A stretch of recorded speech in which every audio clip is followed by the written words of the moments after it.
All right, welcome.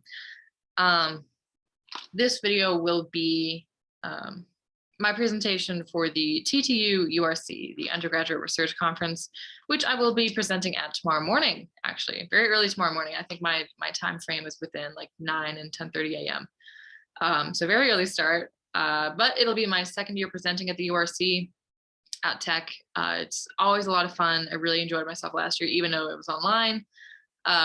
This will actually be my first face-to-face conference. I've just thought about that. Scary, but it should be good.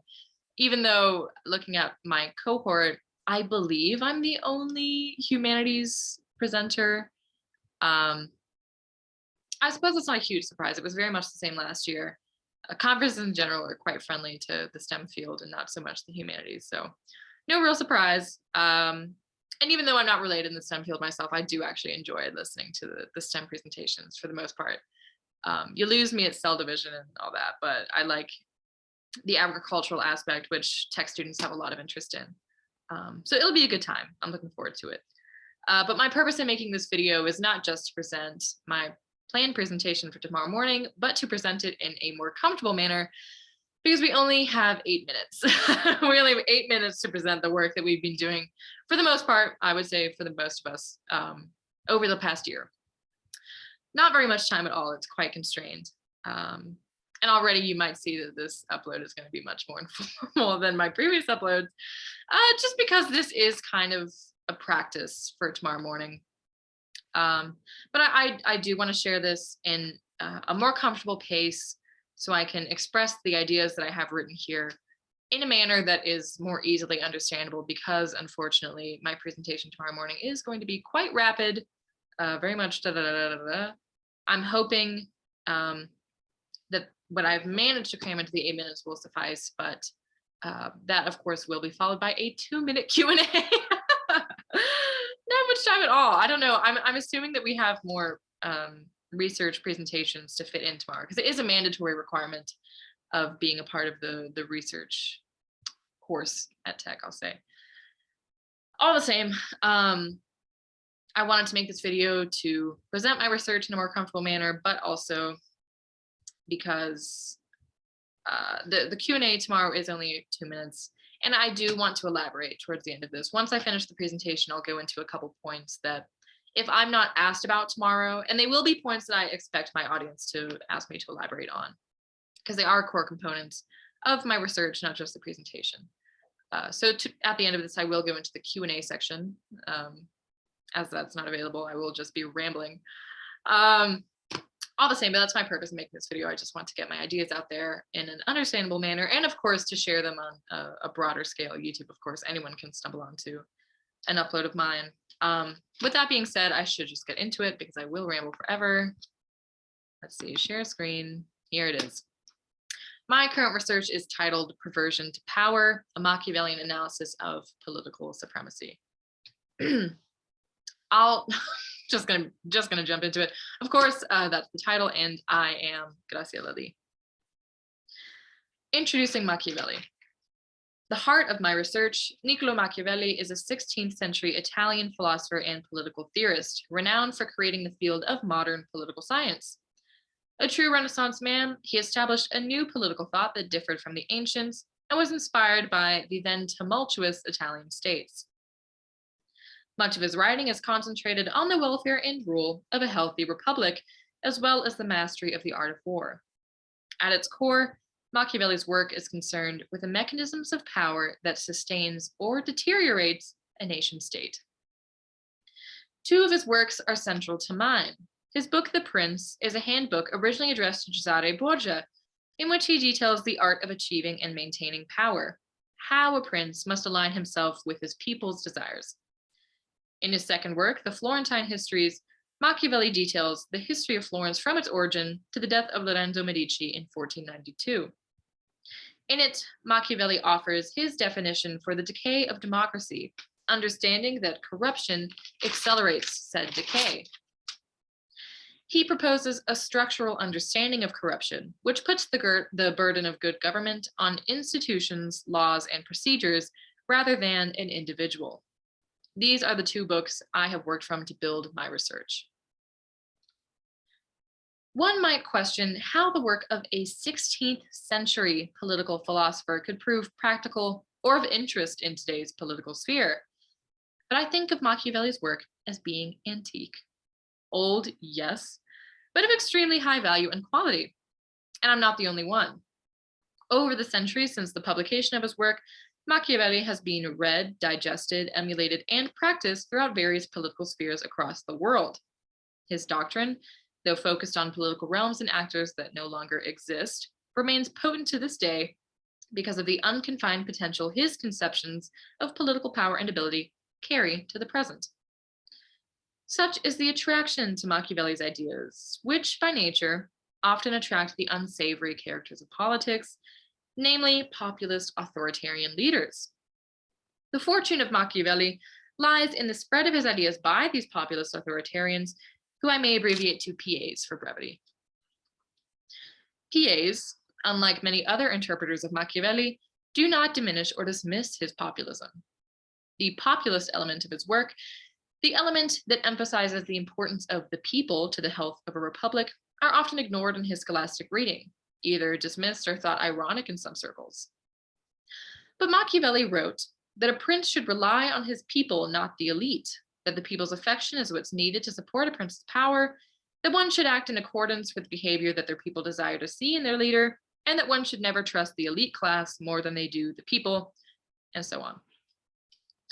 Machiavelli's ideas, as written in both the Prince and the Florentine histories, have survived in part by circumstance, but mostly because the interests of the PAs who ensured his survival find his rhetoric irresistible.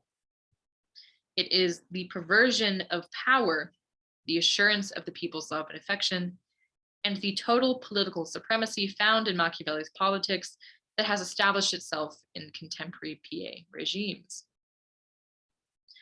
When we discuss the nature and interests of a PA, we can't forget the man thought to have developed the first populist platform, Benito Mussolini. Mussolini is a particular political marvel in that he was the first political leader of the 20th century to command a state by first elevating himself on a populist platform, as well as the first known to have read Machiavelli.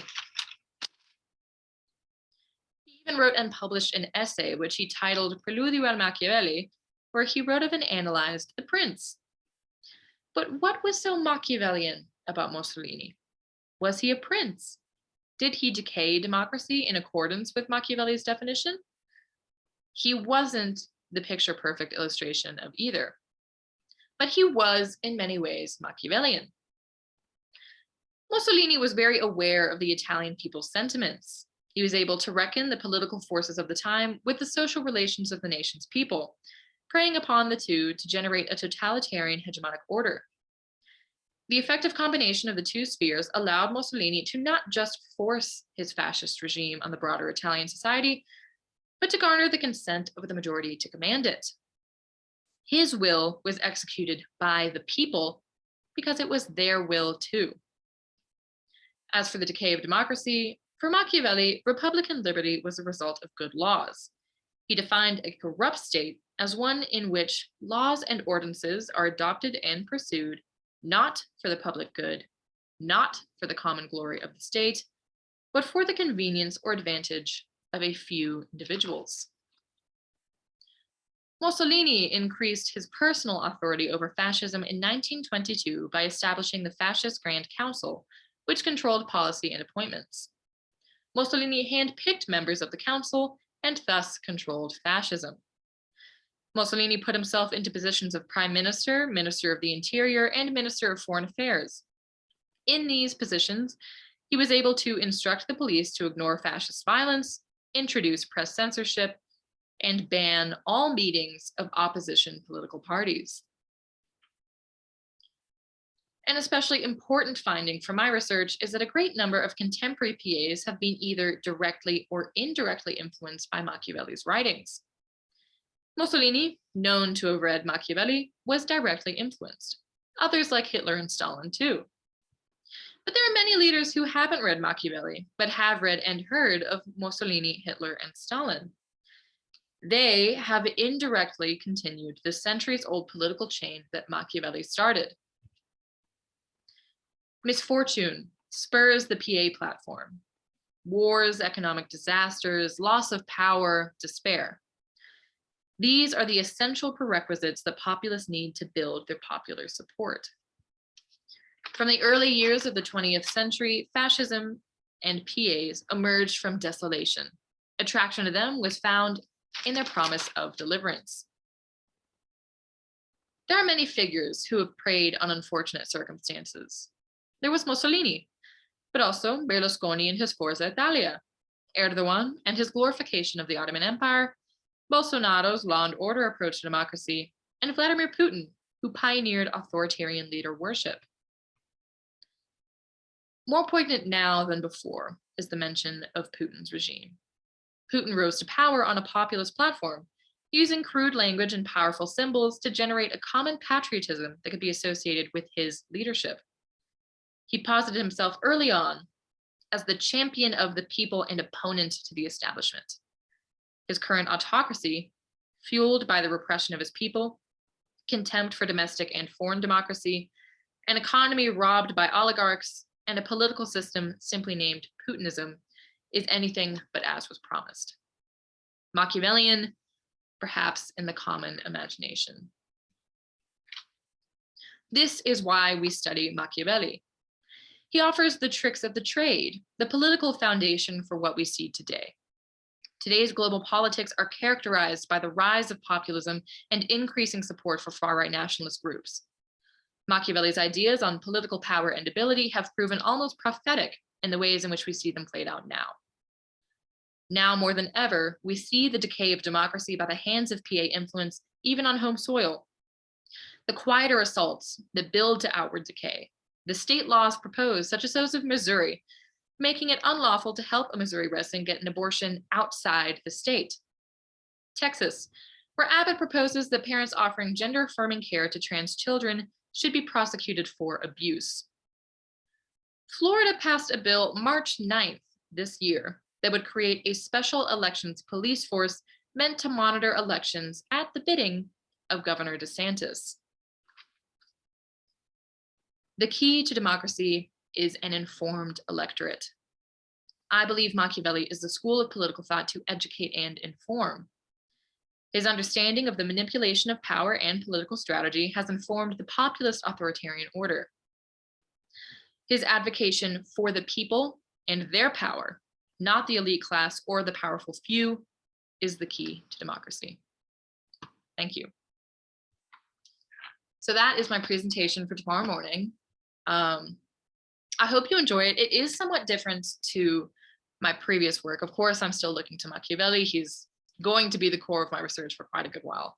But it is different in that my previous article, while focusing on Machiavelli and solely his book, The Prince, and attempting to find its relationship with contemporary populist authoritarians, did so by looking to the mannerism of contemporary populist authoritarians.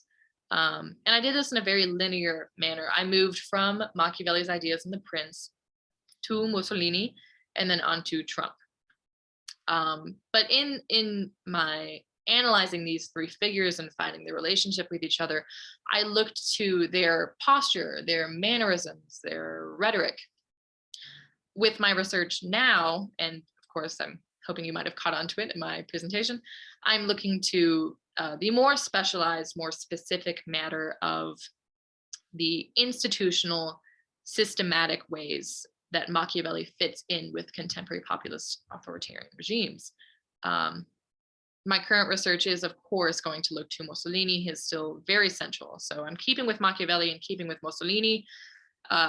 When looking to Mussolini's regime, I'm going to look to the policies and the treaties and the structuring of the government that he manipulated to further his political power. That's quite core to my research, and of course to the ideas that Machiavelli expresses in both his The Prince and the Florentine Histories.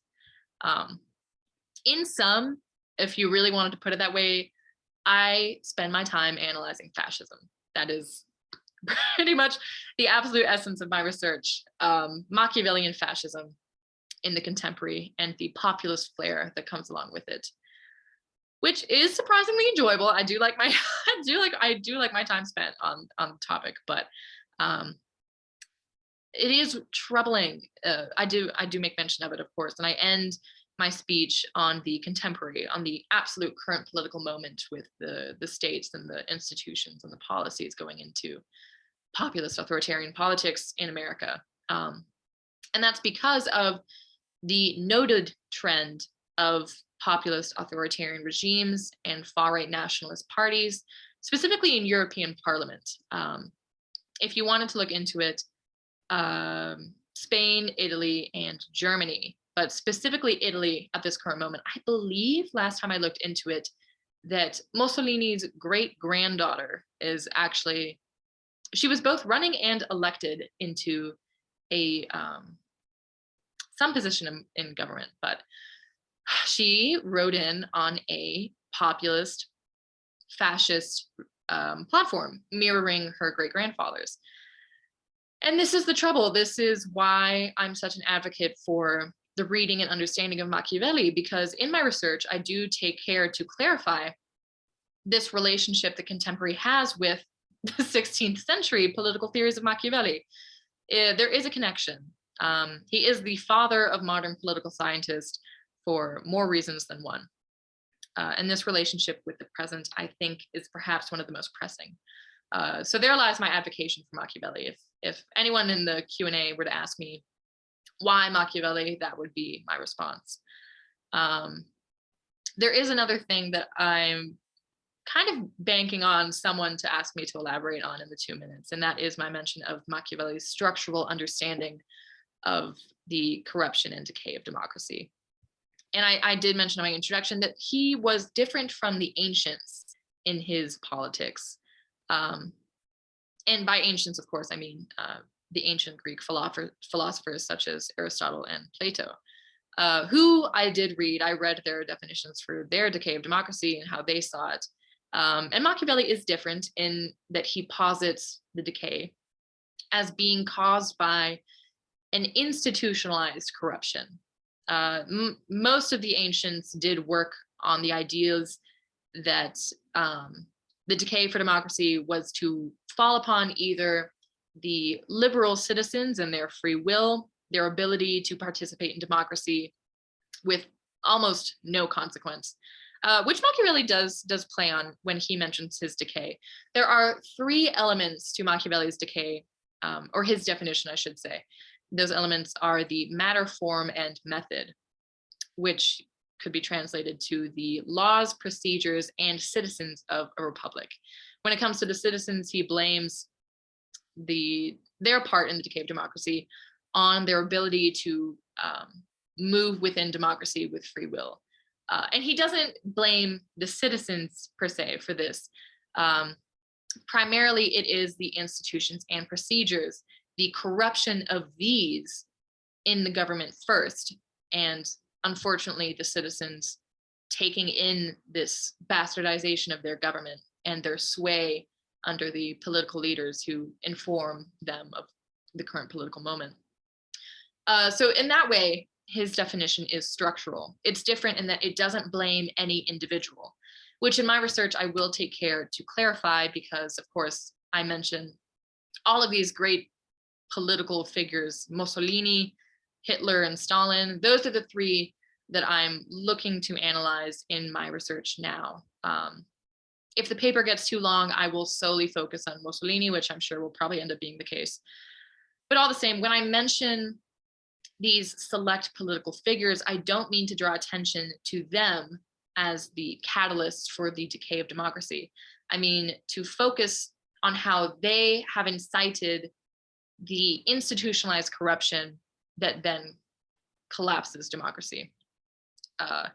And of course, I mean, I only have 8 minutes. I can't elaborate on this. I'm sure even in the Q&A, I won't have time to go into this much depth, but that's why I'm making this video, because I want to be able to share these ideas and these thoughts and my reading of Machiavelli. So I believe, yes, I'm sure that those will be questions asked in the Q&A. Another one that could be proposed, how I've heard of Machiavelli. Usually that's a safe bet. I'm sure maybe one of the other STEM presenters will ask me this. Of course, everyone has to find their interest somewhere. And I actually heard of Machiavelli first at a party. I was speaking to an Italian friend of mine who is an academic. She's incredibly well read. I told her my major, political science, and she asked me if I'd ever heard of him. I had not. She gave me a 1-minute summation of his work, and I went home and read him straight away. And here I am, roughly 2 or 3 years later, and I'm presenting at my 3rd conference. So funny hearing about him at a party of all things, but no, but it really is great. And I have been able to work under the fantastic mentorship of Dr. Stefano D'Amico, who works in Texas Tech's history department. Sir, if you watch this, thank you so much. It's a total pleasure. But I will stop my ramble there. For anyone who's watched this the entire way through, thank you so much. I really do appreciate it. When making a video like this, of course, and uploading it, you just want people to listen the entire way and not just skip. But thank you so much for taking the time out of your day to pay attention to this. I'm hoping that this might incite some interest of your own in Machiavelli. Of course, I would recommend reading Machiavelli and trying to find his relationship with your current political understanding. All the same, thank you very much.